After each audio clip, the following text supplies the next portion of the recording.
Je l'ai enfin reçu, le DJI Mic 2. Donc j'avais un micro, le Tascam, je ne sais pas si vous avez vu un peu mes anciennes vidéos pour la formation, je l'ai pris pour la formation de la Porte Academy. Alors on m'a conseillé plutôt celui-là dans les commentaires. Alors je ne pensais pas qu'on pouvait enregistrer directement dessus, mais c'est bon. Et du coup je vais vous faire une petite vidéo de déballage. Le voici, le voilà, le DJI Mic 2. Alors comme vous pouvez voir, j'ai juste commandé l'émetteur. J'ai pas commandé le récepteur. Et voilà, on va le déballer ensemble. Je vais vous montrer un peu ce qu'il y a dans la boîte. Je vous avoue, j'ai déjà jeté un petit coup d'œil. J'ai ouvert un petit peu là, juste pour voir s'il y avait tout. Mais là, je le découvre avec vous. Je sais pas comment il fonctionne. Voilà, voilà. Déjà, je le fracasse déjà avant même de l'avoir ouvert.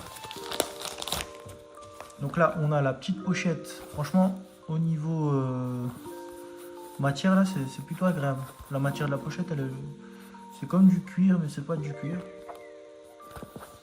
Donc ça, c'est bien pour transporter le micro. Une petite sacoche.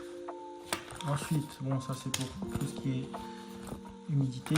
On va commencer par là. Là, on a quoi? C'est un câble USB-C. Ça permettra de le recharger, mais aussi de faire les transferts de fichiers. Parce qu'il me semble qu'il n'y a pas de carte mémoire là-dedans. C'est directement de la mémoire interne. Et le voici, le voilà, le DJI Mic 2. Le fameux que beaucoup de créateurs de vidéos utilisent. Donc il y a ça.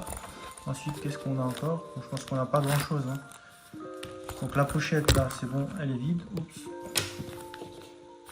Et là, ah oui, ça, donc c'est la petite bonnette, je pense que ça s'appelle, je sais pas comment ça s'appelle exactement. Ouais, ça c'est pour le vent en fait. Vous le mettez là et c'est pour avoir un son vraiment de meilleure qualité. Voilà le micro de plus près. Alors on peut voir qu'à l'arrière il y a un petit aimant. Donc ça je vous montrerai là en vidéo. Ça permet en fait de le fixer sur un t-shirt, une chemise. Et on a aussi une petite pince là. Là c'est pour si vous avez le dock de rechargement. Moi je ne l'ai pas pris avec. Vous pouvez le mettre directement comme ça dans le boîtier pour qu'il recharge. Alors au niveau de la tâche, comment ça fonctionne? Comme je vous ai montré, il y a une petite pince à l'arrière, donc on va faire le test. Donc il y a soit la petite pince à l'arrière, vous le mettez sur une chemise ou même comme ça sur le t-shirt. Voilà, c'est plutôt discret, ça va. Moi je trouve ça plutôt joli même. Donc soit vous mettez ça comme ça, avec la pince, et après tout dépend si vous n'avez pas possibilité de pincer le micro. Vous avez le système aimanté. Donc pareil, vous faites juste ça, hop, vous l'accrochez là, et vous pouvez mettre ça comme ça. Ensuite, si vous sortez dehors ou qu'il y a un peu de vent même chez vous, on peut mettre le petit coussinet là.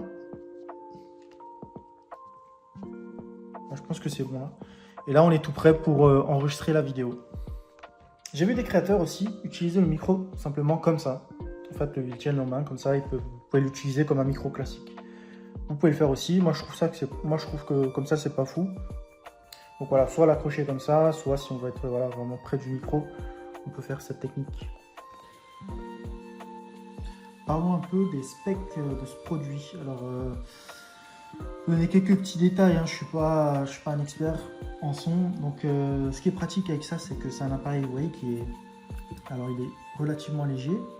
Il est compact. Vous voyez, par rapport à ma main, c'est vraiment un tout petit micro. Ce qui est bien, c'est qu'il est bien sûr sans fil. Il a une portée quand même de 250 mètres par rapport à le récepteur. Bon là j'enregistre directement là-dessus, donc ça ne devrait pas poser problème. Pour moi c'est pas important. Ensuite on a une autonomie de 14 heures.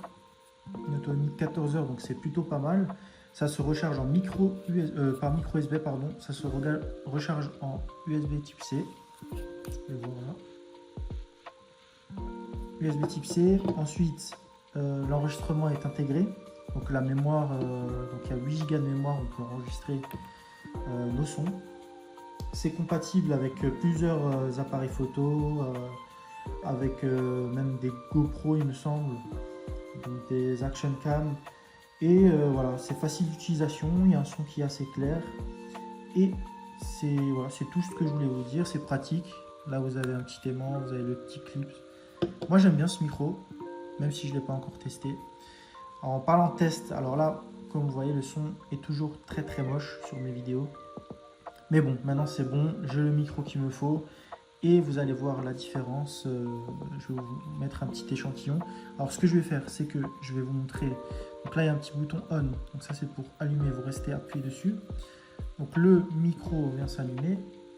C'est un petit peu flou. Voilà. Donc le micro vient s'allumer. Vous avez un bouton d'appairage, c'est pour l'appairer aux autres appareils. Moi, j'ai que ça. Ou l'appairer aux autres caméras DJI qui vendent aussi. Là, vous avez le micro, pardon, j'ai du mal avec le micro USB. Vous avez l'USB type C. Vous avez un petit bouton. Vous voyez, là le bouton est vert, donc le micro est allumé. Si vous voulez enregistrer, vous appuyez simplement sur le bouton là. Alors vous restez appuyé. Alors, je pense qu'il y a un petit problème. Là, il est en train de s'appairer. Voilà, je sais pas. Alors je maîtrise pas encore. Donc là, c'est en train d'enregistrer. Ce que je vais faire. Alors je vais vous faire un exemple. Donc je vais vous montrer l'audio. Donc là actuellement c'est l'audio qui passe par mes écouteurs, les AirPods. Et je vais vous montrer maintenant dans 3, 2, 1. Voilà, donc là j'enregistre avec le micro directement. On peut voir que la qualité est quand même différente. Là je ne l'écoute pas directement, mais voilà, c'est sûr que ça va être différent. Donc là on peut le clipser juste là, soit avec le clip, soit avec l'aimant. Et là on peut voir voilà, que la qualité du son est quand même très importante pour une vidéo. Très importante. Et là, le petit coussinet, si jamais vous sortez, il y a du vent, vous pouvez le clipser directement là. Bam. Et là, on peut voir que c'est mieux. Donc voilà, qui dit mieux, dit de meilleure qualité de vidéo. Et voilà, je vous laisse. Allez, ciao.